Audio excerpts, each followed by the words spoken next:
عندما تعود الكرة العراقية لتجمعنا على موعد من جديد مع المتعة والتحدي. اللقاء الذي يجمع صاحب الأرض والجمهور نادي القرمة بمواجهة نادي الموصل هنا على ملعب الجولان في اليوم الثاني من الجولة الأولى لموسم جديد، موسم 26-27. طاقم تحكيمي الذي يقود هذه المواجهة المتكون من حكم المباراة سالم عامر، يساعد بريار قادر وسيفين قادر، بينما في حكم المباراة الرابع ليث عماد، وفي غرفة الفار سجاد خالد ويساعد رضا عباس. مباراة كبيرة منتظرة من قبل عشاق الفريقين. القرمة فريقا جاء ليصنع لنفسه مكانة بين الكبار، لا يبحث عن بداية عابرة، يريد أن يجعل من كل مباراة حكاية ومن كل نقطة خطوة نحو المجد. أما الموصل يأتي بعراقة الماضي وطموح المستقبل، يريد أن يفعل ما فعل في الدور الممتاز ويكتب اسمه في سجل الأبطال للدوري. الآن الكل بانتظار هذه المباراة التي عد من خلالها الفريقين وجاءوا كل من بتشكيلته بأسمائه. نبدأ مع الفريق الضيف نادي الموصل بالقميص الأحمر بقيادة المدرب الأردني هيثم الشبول، حراسة المرمى مهدي هاشم، في خط الظهر روبرت باور الألماني وجيسون ميدراندا الكولومبي وسيدريك نجا الكاميروني وحسام كاظم قائد الفريق، بينما يلعب في الوسط أكرم رحيم، علي شاخوان، سيمون أمين، وفي المقدمة كيلان لقمان، محمد قاسم، سامر محسن. هذه تشكيلة الفريق الضيف نادي الموصل، بينما صاحب الأرض والجمهور القرمة بقيادة المصري مؤمن سليمان، حراسة المرمى فهد طالب، في خط الظهر الوفاء كرار عامر، أيوب مؤذن ومحمد بوحشيش، في الوسط إبراهيم سعادة، سجاد جاسم، دانيال تشيبولا، في المقدمة موري فيصل، بول باسين وسامويل أمادي. هذه تشكيلة الفريقين.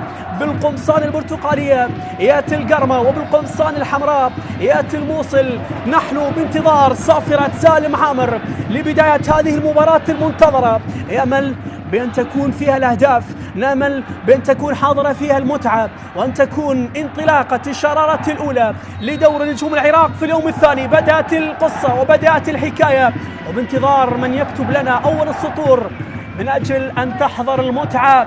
عزيزي مشاهد شاشة قنوات شبكة الإعلام العراقي، خطأ، صافرة حاضرة ترسل، عفوا القرمة بالقمصان البيضاء وليس بالبرتقالية. حسام كاظم أرسل كرة من هنالك عند خط الظهر للبحث وللانتظار والوصول، عفوا الموصل بالقمصان البيضاء والقرمة بالقمصان البرتقالية. يأتي صاحب الأرض والجمهور بلونه الأساسي، بينما الموصل اليوم يرتدي اللون الأبيض عفوا. هناك تنقل ومحاولات تبدأ عند لاعبي نادي القرمة. الوصول بهذه الصورة، استقبال وانتظار، يبحث سجاد، ينتظر مساندة، يمر الكرة من هنالك، وهذا كرار عامر. نقلات الحاضرة بين محمد بوحشيش والبقية عند دفاعات القرمة، يبحث عن أول كراته للوصول إلى خط المقدمة. واحدة من المحاولات تأتي بهذه الصورة لترسل إلى خط المقدمة. القرمة يحاول، وكرار عامر قائد الفريق من هناك يغير اتجاه اللعب لمحمد بوحشيش الأردني، إرسال كرة في وسط الملعب بانتظار محاولة. يأتي مواطنة إبراهيم سعادة، نقلات حاضرة بين أقدام إبراهيم سعادة وبوحشيش، ثم يعود في خط الظهر، استقبال حاضر. هذا هو المدرب الأردني هيثم الشبول الذي يقود نادي الموصل. هذا نادي الموصل خلفا للمدرب شاسب سلطان. أول لقاء كان في الجولة 16 أمام القوة الجوية وخسر بهدف، بينما مؤمن سليمان الذي جاء خلفا لعصام حمد كانت في الجولة 33 مباراة الأولى مع نفط تعادل هدف لهدف. واليوم المواجهة الثالثة بين الفريقين على مستوى دوري نجوم العراق. هذه محاولة خطأ، قد يأتي بهدف من هناك، محاولة ترسل بهذا الشكل لكنها تذهب إلى ضربة ركنية. أصل محاولة الأولى والانطلاقة، الخطأ اللي كان من الدفاعات حقيقة لم يكون هناك تركيز في الكرة الماضية، قطعت ووصلت من جيلان لقمان، بعد ذلك تحولت إلى ضربة ركنية. فهد طالب الحديث مع دفاعاته، يريد التركيز في الدقائق الأولى. ضربة ركنية للموصل الباحث عن أول الكرات السوري سيمون أمين. سيمون وأول الكرات ربما تأتي بالخطر، عرضية ترسل بهذا الشكل لكنها تبعد، تصل إلى سعادة. إبراهيم حضر كرة من هناك في الجهة المقابلة، محاولة الانطلاقة، يبحث أمادي النقلة الواصلة، بعد ذلك تعود من هنالك الانطلاقة. بول باسين مرر الكرة لأمام سامويل أمادي، المحاولة ربما تأتي الخطورة للقرمة، بعد ذلك يأتي بمراوغة ثم عرضية، لكن روح قتالية عالية وابعاد يأتي من حسام إلى خارج أرض الملعب. حسام كاظم قائد الموصل الذي أبعد الكرة الماضية إلى خارج أرض الملعب. الموصل بالقمصان البيضاء والقرمة بالقمصان البرتقالية، وبانتظار هدف هنا وهناك. أي مدرجات ستهتف فولا، أي مدرجات ستتحرك في مباراة منتظر منها الكثير. المتعة للعاشقين، لمحبي كرة القدم، للمشاهدين، من أجل الاستمتاع، من أجل تقديم أجمل العروض الكروية في المباراة الأولى للفريقين في هذا الموسم. ترسل من هنالك في الجهة المقابلة بوحشيش والانطلاق، لكن بعد ذلك تصل إلى خارج أرض الملعب. الإبعاد يأتي سيدريك إنجا الكاميروني، يبعد الخطر من أمام الأردني محمد بوحشيش. إلى هنالك ضربة ركنية للقرمة في بداية يريد من خلالها أن يأتي بتسجيل دخول قوي. هذا مهدي هاشم وهذا سيدريك إنجا، وبانتظار الجماهير التي تركت كل المواعيد وحضرت للموعد الأهم هنا في ملعب الجولان، بينما يأتي أموني فيصل خصيص الكرات الثابتة. أموني هو من يقف على كرته. هل تأتي الخطورة؟ هل تأتي الأهداف في وقت مبكر؟ من يأتي بتسجيل دخول قوي؟ هذه كرة عرضية ترسل على القائم الثاني ولكنها ذهبت إلى خارج أرض الملعب، حركت معها كل المدرجات. كرة لافة كادت أن تغالط الحارس مهدي هاشم، لكنها ذهبت إلى خارج أرض الملعب. مهدي هاشم هذه الكرة وهذه الإعادة، كرة كانت ذكية من أموني فيصل، لفة على القائم البعيد لكنها ذهبت إلى خارج أرض الملعب. حضور جماهيري كبير لجماهير القرمة والموصل هنا في ملعب الجولان.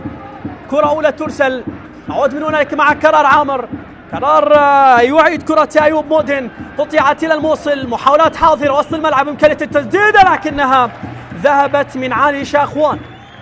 علي شاخوان بالقميص 10، هل يجدد عشرته مع الشباك ويأتي ويسجل عن مواجهتين الموسم الماضي بين القرمة والموصل؟ انتصار للقرمة في مباراة الذهاب والتعادل في مباراة الإياب، وبانتظار هذه المباراة الثالثة على مستوى دوري نجوم العراق بين الفريقين. هل يعود الموصل بانتصار أم صاحب الأرض القرمة يحقق الأهم ويبدأ بداية قوية؟ لكن كل شيء منتظر، كل شيء متوقع، لا أريد أن أسبق الأوان والتحدث في المستقبل، لازلنا ننتظر. والكرة التي تلعب هذه مرور ومحاولة محمد قاسم خطفها، لكن بعد ذلك يأتي أيوب مودن ليقطع كرته ويؤمن الموقف لجماهير القرمة.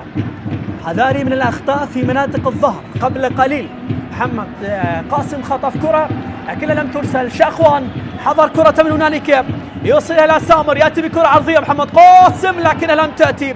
بعد ذلك جلال لقمان، جلال مع حسام، نقلات حاضرة، تقدم للاعبي الموصل، ضغط في هذه اللحظات يمارسة على لاعبي القرمة.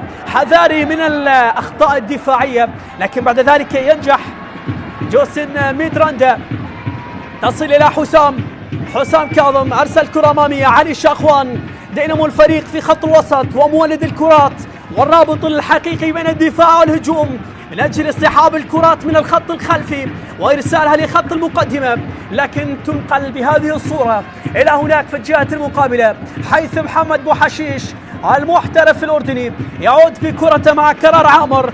كرار يوصل بكرته إلى المغربي. أيوب تصل مع الوفاق، محاولة المراوغة والانطلاق والبحث عن المساندة الهجومية من أجل إيجاد حل، من أجل الوصول إلى شباك مهدي هاشم، لكنه يجبر بالعودة بعد ذلك من كرار. غير اتجاه اللعب، إلى هناك في الجهة المقابلة. بوحشيش ينتظر المساندة، يبحث عن أموري فيصل حضر كرة أمامية انطلاقة من محمد، ولكن بعد ذلك الكرة تذهب إلى خارج أرض الملعب. الجهة اليسرى للقرمة أنشر أموري فيصل مع محمد بوحشيش الذي يأتي دائما بعملية الربط الهجومي من أمام الألماني روبرت بارو أو روبرت باور صاحب 30 سنة. وهذا أموري فيصل اللي عمل تمريرة مميزة لمحمد بوحشيش لكن لم تكتمل. وصلت بهذه الصورة. سامر يحضر، كيلان مع سامر، الموصل يبحث عن ثغرة في دفاعات القرمة ويعتمد على سرعة ومهارة علي شاخوان. بينما كرة تصل بهذه المحاولة، سامويل مر للقرمة يبحث، من هنالك أرسلها أموري فيصل، عنده مساحة ممكن يسدد، يأتي بتسديدة لكنها تصد بالمدافع، تتحول بعد ذلك تعود مع كيلان. هذا علي شاخوان إلى حسام مع علي، نقلات قصيرة حذول ولكن الصافرة حاضرة وخطأ لعلي شاخوان. تدخل كان حاضر والخطأ يأتي على سامويل، خطأ على سامويل أمادي. تدخل كان على قدم علي شاخوان، علي الذي يريد أن يوصل كراته إلى محمد قاسم، يبحث مع الموصل عن الانتصار الأول على القرمة. حتى على مستوى المواجهات هناك مواجهتين جمعت الفريقين في دوري الدرجة الأولى انتهت بانتصار القرمة بهدفين مقابل هدف، تكررت النتيجة مرتين. وعلى مستوى دوري نجوم العراق في الموسم الماضي انتصار القرمة في الذهاب والتعادل في الإياب. الموصل يبحث عن انتصاره الأول أمام القرمة، علي شاخوان حضر كرة من هنالك يوصلها في خط الظهر، يبحث عن مساندة، يمرر كرة في وسط الملعب، استقبال حافر، مراوغة، لكن بعد ذلك سيمون فقد كرته وعادت عند أبو حشيش. من هناك أموري فيصل، نقلات حاضرة بين أقدام لاعبي القرمة، استقبال دانيال جيبولا يبحث عن مساحة، يجد لاعب مراقب وبالتالي يتحصل على خطأ. هذا إبراهيم سعادة الأردني صاحب 26 سنة، وهذا أكرم رحيم قبل قليل بال31. وصل كرته أمادي، مراوغة، لكن بعد ذلك المطالبة بالخطأ والصافرة حاضرة على حسام كاظم. خطأ سامويل أمادي بالمهارة والشطارة مر يتحصل على خطأ، صافرة حاضرة من الحكم الدولي سالم عامر، يشير بالخطأ للقرمة. هل يستغل الكرات الثابتة؟ هل ينجح في إيداعها في الشباك؟ كرة يتحصل عليها سامويل أمادي النيجيري. أموري فيصل، نظرات الأردني هيثم الشبول والحارس مهدي هاشم، الحديث مع حائط الصد البشري. هل يفعلها أموري فيصل ورفاقه في الربع ساعة الأول؟ هل تحضر الأهداف؟ هل تتحرك المياه الراكدة؟ هل تتحرك مدرجات الجولان؟ أموري فيصل خصيص الكرات الثابتة ينتظر وينتظر كل عشاق القرمة معه. هذه الكرات ترسل بهذا الشكل، راسية تبعد، بعد ذلك تبقى الخطورة في المنطقة لكنها تبعد من دفاعات القرمة. سيدريك نجا وصلت إلى أبو حشيش، أخطر لاعبي القرمة حاليا من هنالك على مستوى 10 دقائق لعب شاهدناه، يأتي بعملية الربط الهجومي ويأتي بالكرات العرضية قاتلة من أجل كرته، لكن يأتي التغطية والإبعاد عن طريق سيدريك نجا. هذا هو سالم عامر يطلب الهدوء بعد ماذا يطالب سجاد جاسم. هل فيها خطأ من قرار حكم مراد سليم؟ سيدريك نجا والحديث كان مع كرار عامر، حكم مراد كان قريب ويبقى هو صاحب القرار الأول والأخير، وبالتالي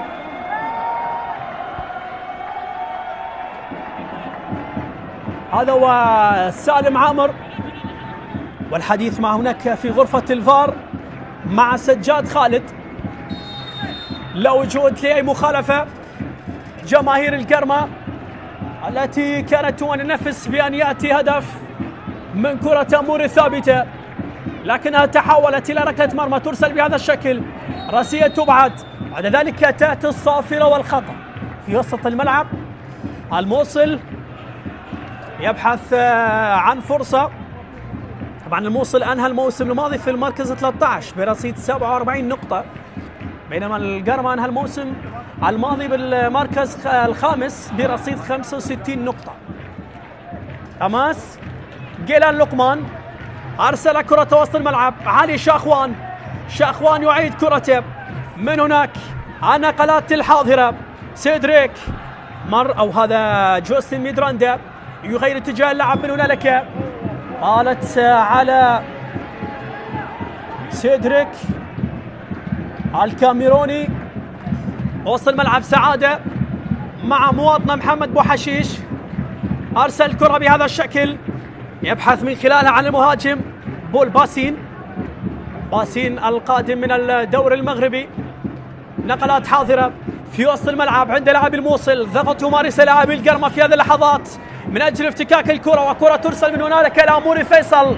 هل ياتي بالخابر اليسار؟ اموري امام سيدريك، اموري ياتي بكرة عرضية على القائم الثاني لكنها تمر بالمباشر الى خارج ارض الملعب. لم تاتي المراقبة من بول فاليري باسين المهاجم السنغالي، هذا هو سامر محسن، بينما سيدريك نجا الكاميروني قلب الدفاع مع جوسي ميدراندا. أمامية ترسل بهذا الشكل، كرار عامر يعيد كرة إلى أموري، أموري مع محمد بوحشيش، حضر كرة أيوب، نقلات بين أقدام لاعبي القرمة، هل وفاق حضر كرة، علي شاخوان ضغط، أرسل كرة لاجيلان، بعد ذلك الكرة طالت إلى رمي الجانبية، كرة أكرم رحيم كانت طويلة تذهب إلى خارج أرض الملعب، تلعب بسرعة عند سامويل أمادي، قطعت وعدت وسط الملعب، نقلة حاضرة من سيمون إلى محمد قاسم، محمد قاسم يبحث عن خطأ، يتحصل على المخالفة في وسط الملعب. محمد قاسم نصيف لعب لأربيل وللقوة الجوية وللميناء، يقود خط المقدمة مع الموصل بالقميص 26. هل يفعلها الموصل ويأتي بأول أهداف؟ حسام كاظم بكرة ثابتة سترسل على رأس من في استقبال الكرات الهوائية، من يأتي بأول أهداف. أرسلت من هنالك باتجاه سيدريك لكن بوحشيش في الإبعاد، أموري فيصل عادت إلى أكرم لكنها تبعد من جيبولا مع بوحشيش، كرة هذه ربما يأتي من خلال أول أهداف. انتظار جيلان لقمان أمام دفاعات القرمة، راسية لكنها مرت بسلام. كرة كانت ولا أروع، بعرضية كانت تحتاج إلى لمسة، كانت تحتاج إلى متابعة، لكنها طالت على محمد قاسم نصيف، مرت بسلام على دفاعات القرمة. محمد قاسم اقترب، الموصل يقترب، جيلان يأتي بكرة بظهر المدافعين لكن لم تلبس على قدم محمد قاسم، مرت إلى خارج أرض الملعب. أول أخطر فرصة في المباراة، الموصل يبدأ، الموصل يحاول، محمد قاسم هل يسدد هذه كرة يسارية لكنها سهلة بأحضان حارس المرمى فهد طالب. بدأ الموصل يأتي بالخطورة ويأتي الزحف الهجومي، ومحمد قاسم نصيف بدأ يسبب الإزعاج لدفاعات القرمة، يظهر كرتين ربما تكون الثالث ثابتة. فهد طالب يرسل كرته مع أيوب إلى كرار عامر، أرسل كرة جيبولا مرر، تحضير حاضر مع الوفاق، يعود بدورة من هنالك عند أيوب، مودن مع فهد طالب، فهد إلى كرار، نقلات الحاضرة على مستوى خط الظهر بين لاعبين نادي القرمة. إبراهيم سعادة مع كرار إلى هنالك، محمد أبو حشيش يعود إلى كرار عامر، تمركز جيد لاعبي الموصل، يغلق المساحات لكن ربما يأتي بكرة أموري، وصل كرة إلى سامويل يبحث عن مساحة، هل يأتي بالحل الفردي؟ من هناك مطالبة بخطأ من حسام كاظم والحكم يأتي بالصافرة. سالم عامر يشير بخطأ لحسام كاظم يشير على اعتبار هناك ضرب بالمرفق، لكن سامويل أمادي الحديث مع حكم مباراة يقول بأن الاحتكاك كان طبيعيا، لكن يبقى القرار الأول وأخير لحكم هذه المواجهة سالم عامر. هذه الكرة تدخل كان من سامويل أمادي النيجيري، على حسام كاظم الذي تحصل على خطأ في وسط الملعب. هذه الكرة خطأ للموصل في وسط الملعب. حسام كاظم مثل الشرطة والزوراء قائد نادي الموصل في هذه المواجهة. علي شاخوان حضر كرته مع سامر، من هناك تنقل في الجهة المقابلة بانتظار سامر مع سيمون أمين. سيمون قطعت من أمامه، عادت للاعب نادي القرمة أموري فيصل مع محمد أبو حشيش أمام كرار يؤمن الموقف. بعد ذلك كرة كانت صعبة على محمد أبو حشيش، وصلت إلى رمية جانبية. هذا محمد أبو حشيش الأردني بين أموري فيصل. هنا باور روبرت المحترف الألماني في دفاعات الموصل. تحضير لسامر محسن، لكنها تبعد من دفاعات القرمة إلى ضربة ركنية من هناك في الجهة المقابلة. هل يستغل الكرات الثابتة سامر محسن والبقية في خط المقدمة أمام ترقب دفاعات القرمة؟ أبو حشيش حد الآن يقدم شوط أول مميز على مستوى خط الظهر وعلى مستوى عملية الربط الهجومي، قريب جدا من أموري فيصل والثنائي المنسجم. هذه كرة هل يستغلها نادي الموصل؟ تصل من هناك إلى كيلان لقمان، يأتي بكرة عرضية داخل المنطقة لكنها تعود. شاخوان مع سجاد، جاء بكرة علي شاخوان والكرة العرضية لكنها سهلة بأحضان فهد طالب لتصل مع أموري فيصل. حضر كرة في خط المقدمة، الانطلاقة بول باسين، حضر مع سامويل أمادي. عودة وتمركز لاعبي الموصل، غلقوا المساحة وغلقوا المناطق الخلفية، أجبر من خلالها لاعبي القرمة بالعودة إلى خط الظهر. نقلة حاضرة في الجهة القريبة، هل وفاق حضر كرته سعادة، وهذه كرة وتمريرة داخل المنطقة. هدف أول ربما يأتي محاولة لكنها تبعد من دفاعات الموصل. تسديدة بالمباشر لكنها تذهب إلى خارج أرض الملعب. الثنائي الذي جاء بالكرات ووصل من خلالها دخل في المنطقة مدافع الأيمن هل وفاق، لكنها ذهبت إلى خارج أرض الملعب. بعد ذلك يبدو لي كان متسلل. الكرة التي بدأ من خلالها نادي القرمة باحثا عن أول أهدافه لكنها ذهبت إلى خارج أرض الملعب. قبل ذلك كانت هناك راية وحالة تسلل أرسلت من مهدي هاشم.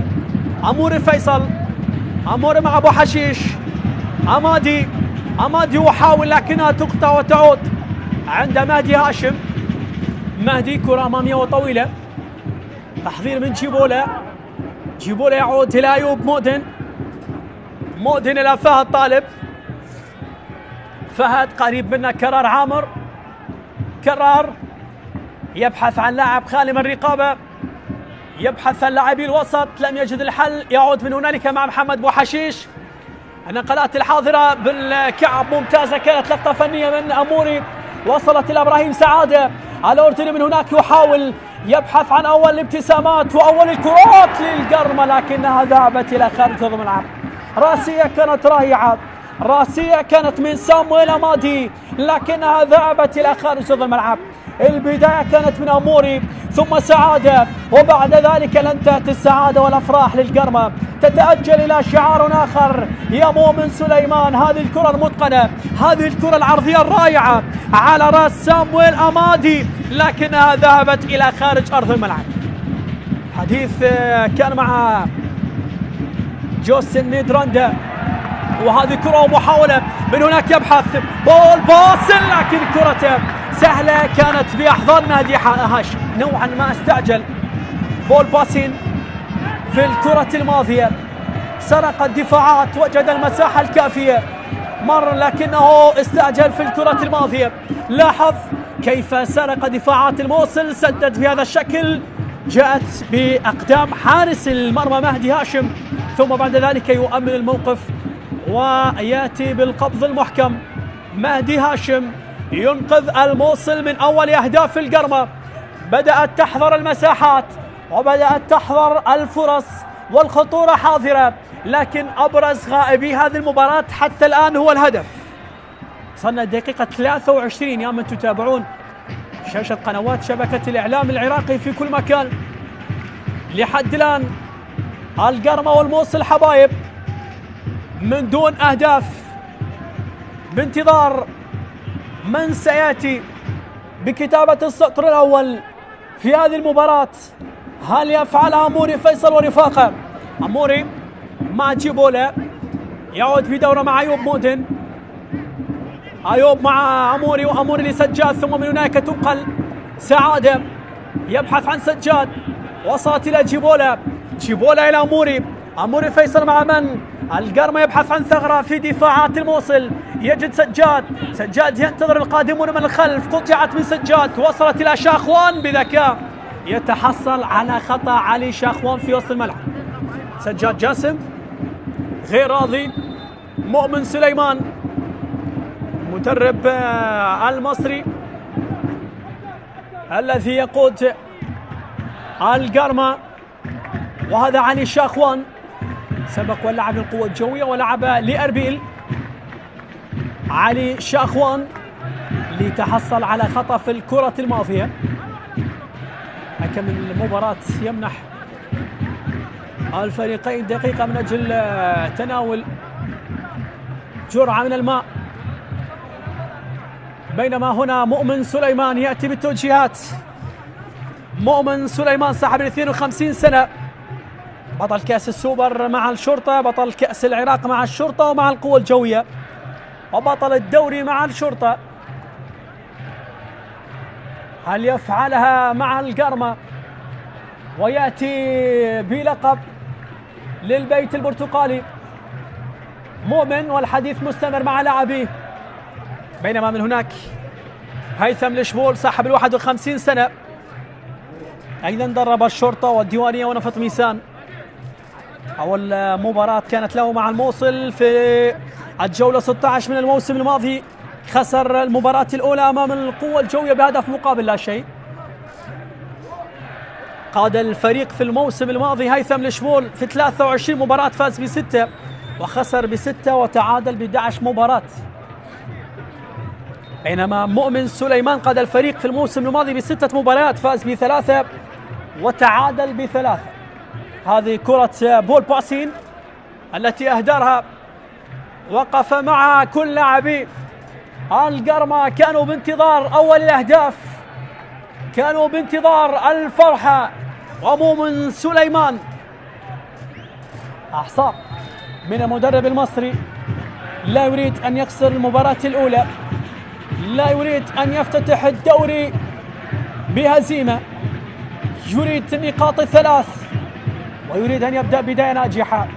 وأيضا في الصورة المقابلة الموصل يريد أن يحقق الانتصار، لا يريد أن يعود إلى الموصل بجعبة خالية. هذه كرة وصلت مع سامويل أمادي، أمادي مع سجاد جاسم، جاسم ينتظر القادمون من الخلف، جيبولا حضر كرته مع أمادي، سامويل ولكن تبعد من دفاعات الموصل، مطالبة بخطأ. يأتي بالصافرة سالم عامر على جوسيم ميدراندا، خطأ أقرب من الكورنر بقليل لسامويل أمادي. أمادي هل ينجح باستغلال الكرات الثابتة نادي القرمة؟ خطأ في مكان قريب على منطقة الجزاء على يسار الحارس مهدي هاشم. هل يفعلها أصحاب الأرض والجمهور؟ أموري خصيص الكرات الثابتة وتقدم كل لاعبي القرمة، كرار عامر والبقية، بينما محمد قاسم يعود من أجل الدفاع والمساندة بانتظار أن تأتي كرات القرمة للبحث. سعادة والبقية، وهذه منها الوفاق لكنها تبعد من دفاعات الموصل، لكنها أبعدت من دفاعات الموصل، تلعب بسرعة من هنالك أمور فيصل ولكن تترك لتذهب إلى خارج أرض الملعب. ركلة مرمى عند الحارس مهدي هاشم، لم تستغل الكرات الثابتة. واقتربنا من النصف ساعة، لن تحضر الأهداف، للموصل ولا القرمة. تجرأ بالوصول على الشباك الآخر مهدي هاشم وفهد طالب، حتى الآن بشباك نظيفة أرسلت بهذا الشكل، وصلها إلى محمد قاسم. محمد قاسم نصيف يبحث عن مساحة من أمام كرار، تفوق كرار عامر واستعاد كرته إلى أموري فيصل. انطلاقة، محاولة الاستفادة واستغلال تقدم لاعبي الموصل في الكرات القريبة. من هنالك يحاول أموري فيصل يأتي بكرة عرضية لكنها قوية قوية قوية، وبالتالي أبعدت، بالتالي وصلت إلى خارج أرض الملعب، أقوى من اللازم. كرة أموري فيصل كانت تفتقد التركيز، وبعد ذلك ذهبت إلى خارج أرض الملعب. لم يستغل تقدم لاعبي الموصل في الكرة الماضية. سامر محسن والبقية بانتظار هل هناك هدف قادم من الشوط الأول سينتهي بهذه الصورة وتتأجل الأهداف إلى شعار آخر. كرار يصل كرة، البحث عن بول باسين القادم من الدور المغربي، بينما حسام كاظم يرسل كرة بهذا الشكل في وسط الملعب، تبعد من أكرم، تعود إلى الوفاق، وصلت إلى سجاد جاسم يبحث عن جيبولا، أرسل كرة مع سعادة، سعادة لفو دار لكن تبعد من السوري، سعادة يحافظ على كرة، بعد ذلك تؤمن من الألماني باور ليعيد كرة من مهدي، عادت إلى أبو حشيش. الضغط الذي يمارسه نادي القرمة، هل يولد الانفجار في دفاعات الموصل ويأتي بأول أهداف أم أن مهدي هاشم ورفاقه قرأوا الموقف جيدا؟ مراوغة من جيبولا، إرسال لهلو، لكن حسام بذكاء يؤمن الموقف ويرسل كرة إلى خط المقدمة، لكنها تستقبل من مؤتين إلى جيبولا، عادت إلى كيلان ثم علي شاخوان المراوغ المهاري، لكن الكثرة غلبت الشجاعة. عادت من سامويل، وصلت إلى سجاد، سجاد مع سامويل أمادي، أمادي مع أيوب مودن، مودن إلى كرار عامر، من كرار إلى هنالك محمد أبو حشيش، نقلت بين أقدام لاعبي القرمة. إبراهيم سعادة يريدون سحب لاعبي فريق الموصل من مناطق خط الظهر وإيجاد ثغرة في دفاعات الأبيض، لكن تمركز جيد للاعبي الموصل حتى الآن. الصراع الحاضر حتى وان لم تكن هنالك الكرة. جيبولا يغير اتجاه اللعب للقادم من الخلف، محمد أبو حشيش، استقبال رائع بانتظار العرضية تأتي داخل المنطقة لكنها تبعد من سيدريك. هذه المحاولة، سامويل يعيد بكرة مع الوفاق، يرسل كرة عرضية من هنالك على القائم الثاني ولكنها مرت بالمباشر إلى خارج أرض الملعب. يحتذر الزملاء، كرة كانت أطول من اللازم، وهذا محمد أبو حشيش يقدم مباراة مميزة دائما ما نشاهده في عملية الربط الهجومي والمساندة مع أموري فيصل. وأيضا سامويل أمادي يقدم شوط أول مميز بالقميص 23 النيجيري، بينما محمد قاسم يقاتل من هناك، يبحث بكرة عكسية لموصل لكنها تقطع من دفاعات القرمة، تعود في الوسط، نقلة حاضرة، مطالبة كان بخطأ، هذا أشار سالم عامر. سلامات لأموري فيصل، ينهض من أجل إكمال شوط المباراة الأول، أقل من ربع ساعة يفصلنا على نهاية الوقت الأصلي. لا صوت يعلو فوق صوت الآخر حتى الآن. سجاد جاسم، هل يفعلها القرمة في الربع ساعة الأخير؟ نقلة لن تكون جيدة حقيقة، ثم تعود لسجاد، سجاد إلى أبو حشيش، من هناك سعادة مع أبو حشيش، يأتي بالكرة العرضية لكنها تبعد، تعود لدفاعات الموصل، يوصلها سامر مع محمد قاسم، أكرم رحيم لعلي شاخوان، شاخوان يتحصل على خطأ من أمام دانيال جيبولا، خطأ في وسط الملعب يحتسب للاعبي الموصل. جيبولا القادم من القوة الجوية، بطل الموسم الماضي لدور نجوم العراق، خطأ عند دفاعات الموصل. روبرت يفضل ارسال كرة طويلة الجهة القريبة باتجاه جيلان، علي شاخوان يتحصل على خطأ. هل يستغل الكرات الثابتة نادي الموصل؟ وبطاقة صفراء، أول بطاقة صفراء تشهر في المباراة يمنحها الدولي سالم عامر على سجاد جاسم. سجاد جاسم سبق وان مثل نفط الوسط والشرطة ينال البطاقة الصفراء الأولى في المباراة في الدقيقة 33. تدخل كان قوي على علي شاخوان، وهذه الكرة قبل أن تأتي المخالفة كان شد من القميص جيلان علي شاخوان، بينما سيمون أمين وحسام كاظم.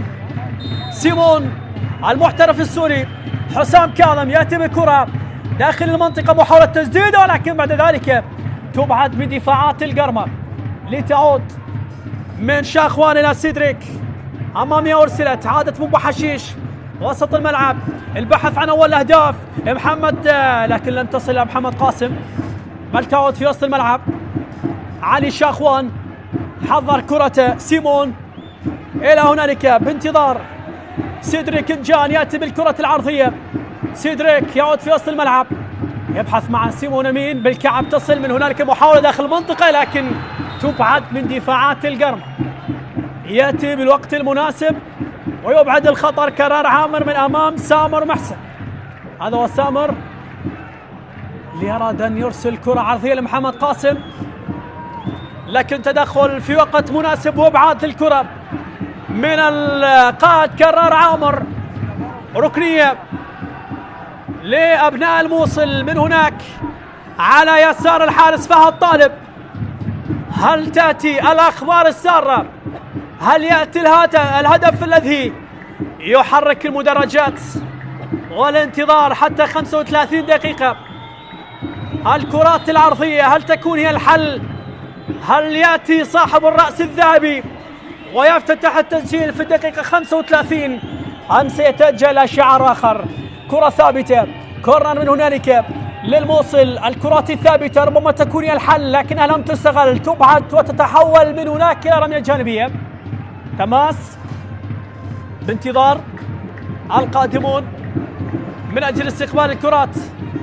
المتقدم في هذه الكرة سيدريك نجاب بالكعب من سيدريك، تصل لجيلان لكنها طويلة تذهب إلى خارج أرض الملعب. جيلان لقمان في حديث مع المساعد الثاني كان يطالب بضربة ركنية. هذا سيمون أمين السوري صاحب 28 سنة.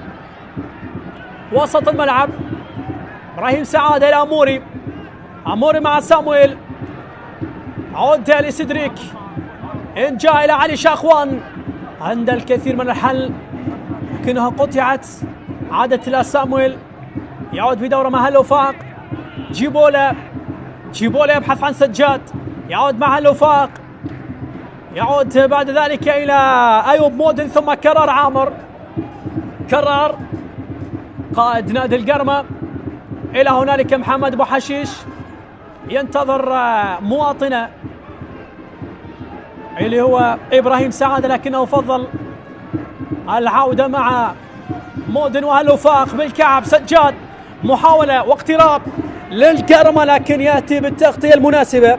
جوستن ميدراندا يؤمن الموقف لكن طالت كرته وبالتالي تحولت إلى رمية جانبية. جوستن ميدراندا، هالوفاق مدافع الأيمن الذي يأتي بعملية الربط الهجومي، وجماهير القرمة التي تنتظر أول الأهداف، تنتظر الفرحة، تنتظر الخبر السار.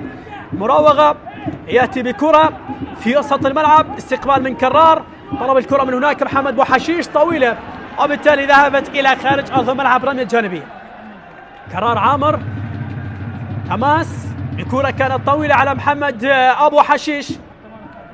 الموصل والرمية الجانبية، كرة تصل إلى سامر، قطعت من كرار. الكرة الرأسية التي تصل إلى أموري فيصل، طالت كرة أموري، تحولت إلى رمية جانبية. هذا هو مؤمن سليمان. أي تغيير سيجريه في الشوط الثاني، أي حديث سيتحدث به في غرفة تبديل ملابس.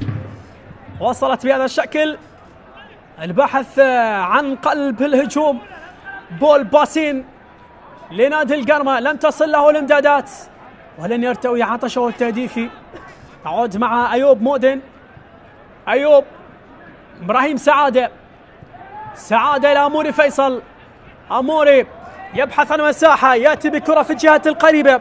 سامويل أمادي، أمادي هل يأتي بالكرة عرضية ممتازة؟ هذه الكرة داخل المنطقة مع عموري فيصل، يحاول المراوغة لكن ينجح أمام جيسون ميدراندا. من أمام ميدراندا لن ينجح. تعود للموصل عبر أقدام القائد حسام كاظم. تغيير اتجاه اللاعب من هناك لجيلان لقمان. الموصل يريد استغلال تقدم لاعبي القرمة، حضر كرة مع محمد قاسم لكن محمد قاسم لعبها على الطاير بالقدم اليسرى وذهبت إلى خارج أرض الملعب. لن يكون الاستقبال ناجح. كرة جيلان لقمان لن يستغلها محمد قاسم. محمد قاسم نصيف. عموري فيصل يتحصل على خطأ في وسط الملعب. عموري والبطاقة الصفراء الثانية في المباراة، هذه المرة على لاعب نادي الموصل. ثاني البطاقات التي يمنحها الدولي سالم عامر. تدخل اللي كان حاضر من جوستن ميدراندا الكولومبي، يتلقى البطاقة الصفراء في الدقيقة 39. هذا هو ميدراندا الكولومبي صاحب 25 سنة، قلب دفاع للموصل. وعموري فيصل وتحركاته بدأ يأتي في خط الوسط في الجهة اليمنى من أجل إيجاد ثغرة في دفاع الموصل. تمريرة خاطئة قطعت من جيلان لقمان بسرعة، هل يلحق بكرة؟ نعم، لكن طالت وتجاوزت الخط وبالتالي رمية جانبية. جيلان لقمان يعتمد على السرعة والمهارة، يريد استغلال تقدم محمد بوحشيش لكن كرته كانت أطول من اللازم. أيوب مودن مع كرر عامر. دخلنا في الدقيقة 40 وآخر 5 دقائق متبقية على نهاية الوقت الأصلي لشوط المباراة الأول. لا صوت يعلو فوق صوت الآخر. القرمة والموصل حتى الآن حبايب في شوط المباراة الأول. بوحشيش وصلت إلى عموري. عموري حضر كرة المقدمة. سامويل أرسلها مع عباس لم تصل، بل تعود لدفاعات الموصل. سيدريك نجا. علي شاخوان. شاخوان مع سيمون. شاخوان من هناك إلى سيدريك. سيدريك نجا. علي شاخوان. تقدم لاعب الموصل في هذه اللحظات. يعود بدورة روبرت باور الذي يغير اتجاه اللعب في الجهة القريبة لحسام. القائد يمرر الكرة لكنها تعود من الوفاق. قطعت للقرمة. وصلت من سامويل أمادي. أمادي لأموري. من هناك طلب الكرة بول باسين. بول باسين يدخل في المنطقة لكن أمامه يأتي روبرت باور الألماني يجبر بول باسين بالعودة إلى محمد بوحشيش مع مواطنه إبراهيم سعادة. إبراهيم سعادة يفضل بالتسديد، تسديدة ولكن تأتي في المكان الذي يقف فيه حارس المرمى مهدي هاشم ليؤمن الموقف. محاولة كانت من خارج المنطقة بعد أن عجزوا من الوصول والدخول إلى منطقة الجزاء. أراد تجربة الحظ على بعد عشرات الأمتار لكنها كانت سهلة بمتناول الأيدي لمهدي هاشم. جيبولا مع عموري. عموري فيصل وتحركاته التي بدأت تزعج دفاعات الموصل. سجاد جاسم. سجاد ينتظر هل وفاق القادم من الخلف. هلو مع سامويل أمادي. يعود إلى سجاد. سجاد جاسم. تقدم للاعبي القرمة في هذه اللحظات. أيوب مع سامويل. أيوب مع سجاد. النقلات الحاضرة. كرار عامر إلى هنالك يغير اتجاه اللعب باتجاه أبو حشيش. أبو حشيش مع عموري فيصل. استقبال مميز. مراوغة ثم التحذير من هنالك. إبراهيم سعادة ينتظر عموري فيصل. تقدم كل لاعبي نادي القرمة في هذه اللحظات وتراجع للاعبي الموصل. هل يأتي هدف قاتل في الدقائق الأخيرة لشوط المباراة الأول أم تنتهي الحصة الأولى بهذه الصورة؟ لاحظ توجيهات الأردني هيثم لشبول لا يريد ترك المساحات في الدقائق الأخيرة من شوط المباراة الأول. خطأ لسجاد جاسم على سيمون أمين. المحترف السوري. خطأ في مكان جيد، خطأ في مكان قريب. هل يستغل لاعبي القرمة؟ هل يرسلها بالمباشر في شباك مهدي هاشم؟ أم هناك رأي آخر لمهدي هاشم ورفاقه لأبناء الموصل؟ محمد قاسم في حديث مع سالم عامر. هذه الكرة خطأ على سيمون أمين السوري من أمام سجاد جاسم. توجيهات مهدي هاشم لحاط الصد البشري. نلعب في دقيقة 43. هل ينجح عموري فيصل؟ عودنا ونشاهد دائما أهداف من الكرات الثابتة، لكن هذه المرة أمام مهدي هاشم. عموري فيصل القرمة والبحث عن أول أهداف. عموري يأتي بالتسديد، ولكن مهدي مرت بالمباشر إلى خارج الملعب بجوار القائم الأيسر على يسار مهدي هاشم.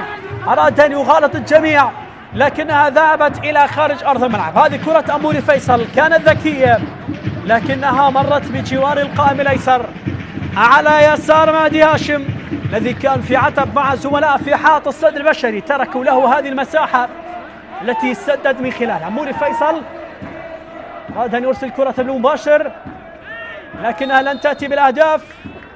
علي الشاخوان خطأ للموصل. سالم عامر الموسم الماضي أدار مباراة واحدة للقرمة وأربع مباريات للموصل. أدار 31 مباراة في الموسم الماضي، وقريب من مناقشة دكتوراه في إدارة الرياضة. هذه كرة ترسل، محاولة الانطلاقة من سيمون، وصلت إلى محمد قاسم. محمد قاسم أرسل كرة بهذا الشكل للقمان لكنها سهلة بيحضن فيها الطالب. جيبولا دانييل للقرمة في الدقيقة الأخيرة من الوقت الأصلي. هل تنتهي الأمور بهذه الصورة؟ أبو حشيش يرسل كرة في الجهة القريبة. أيوب مع الوفاق. سجاد جاسم. القرمة يحاول ويبحث عن ثغرة في دفاعات الموصل، الدفاعات المتماسكة حتى الآن.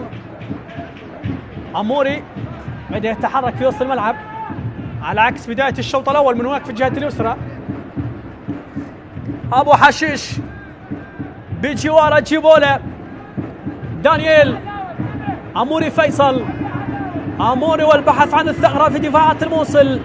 يوصل كرة مع أيوب، عادت من هنالك أرسال إبراهيم سعادة. هذه كرة من بول بوستن ولكن أضاعها بول بوستن، ومواجهة حقيقية وجها لوجه أمام حارس المرمى مهدي هاشم، لكن السنغالي لن ينجح بهز الشباك الموصلية وإرسال الفرحة لجماهير القرمة. لاحظ التمريرة يا عيني على إبراهيم سعادة، وضعها على طبق من ذهب على أقدام. وهذه كرة محاولة لكنها ترسل إلى خارج أرض الملعب. كرة سجاد جاسم وسط غفلة من دفاعات الموصل، لكن عيد يا مخرج خلينا نشوف محاولة بول باسين التي أهدرها قبل قليل. بول باسين فاليري السنغالي يهدر فرصة هدف حقيقية. تمريرة كانت ولا أروع من الأردني إبراهيم سعادة، لكن لم يستحسن التصرف معها، لم يستغلها. بول باسين لم يترجم الهدف، وبالتالي مهدي هاشم يبقي الأمور كما هي بالتعادل السلبي. مهدي هاشم ينقذ الموصل من أول أهداف. الوفاق في حديث مع حكم مباراة سالم عامر. دقيقتين كوقت مضاف بدل من ضاع. دخلنا في الدقيقة الثانية. سلامات لسامر محسن، أخطر فرصة في المباراة. بول باسين أهدرها، وسالم عامر يأتي بخطأ لسامر محسن. هيثم الجبول يتناول جرعة من الماء. أي تغييرات سيجريها في الشوط الثاني؟ ما هو الحديث الذي سيأتي في غرفة تبديل الملابس؟